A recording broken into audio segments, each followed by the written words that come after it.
በስመ አብ ወወልድ ወመንፈስ ቅዱስ አሐዱ አምላክ አሜን።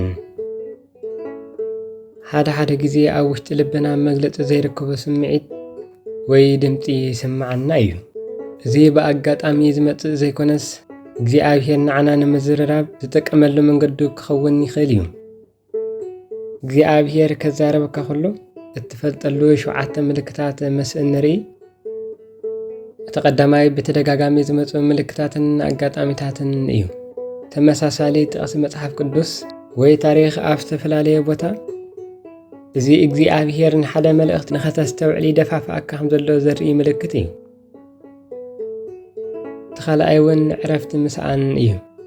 ኣብቲ ልሙድ ናብራኻ ወይ እውን ስራሕኻ ኩሉ ነገር ጽቡቕ እናሃለዎ ከሎ ኣብ ውሽጥኻ ግን ገለ ነገር ዝጎደለ ኣሎ ዝብል ስምዒት ክመፀካ ከሎ እግዚኣብሔር ካብቲ ዘለኻዮ ምቾት ኣውፂኡ ናብ ሓድሽ ስራሕ ወይ ዕላማ ክመርሓካ ከሎ ዕረፍቲ የስእነካ እዩ።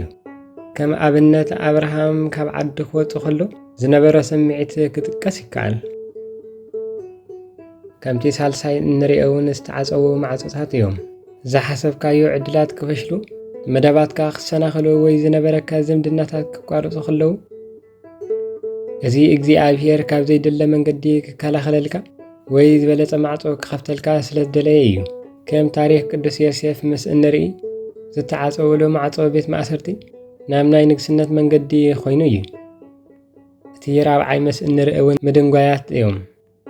ንሕና ከም ደቂ ሰባት መጠን ስለምንታይ ጸሎተይ መልሲ ዘይረኸበ ኢልና ንጭንቕ ኢና ወይ እውን ክጭነቕ ትኽእል ኢኻ።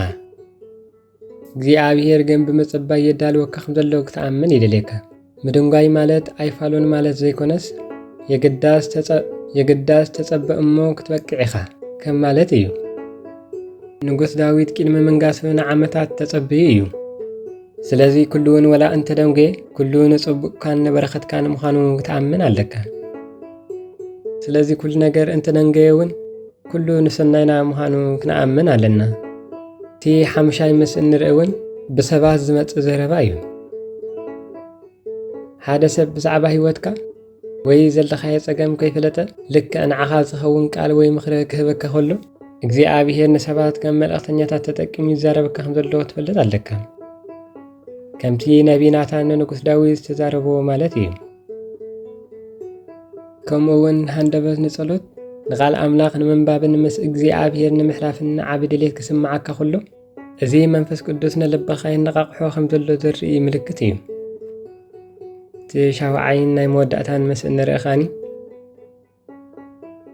ኣብ ማእኸል ጸገም ከለኻ ዝስምዓካ መግለፂ ዘይርከቡ ሰላም እዩ።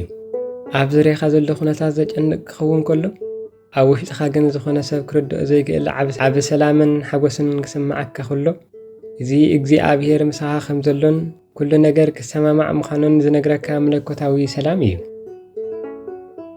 ስለዚ ልቢ ኢልና ክነስተውዕል ይግባአና። እግዚኣብሔር ሎሚ እውን ይዛረብ ኣሎ። ንዕኡ ንምስማዕ ኩሉ ግዜ ደልባት ክንከውን ናቱ ቅዱስ ፈቃድ ይኹን። ስብሐት ለእግዚአብሔር ወለወላዲቱ ድንግል ወለመስቀሉ ክቡር አሜን።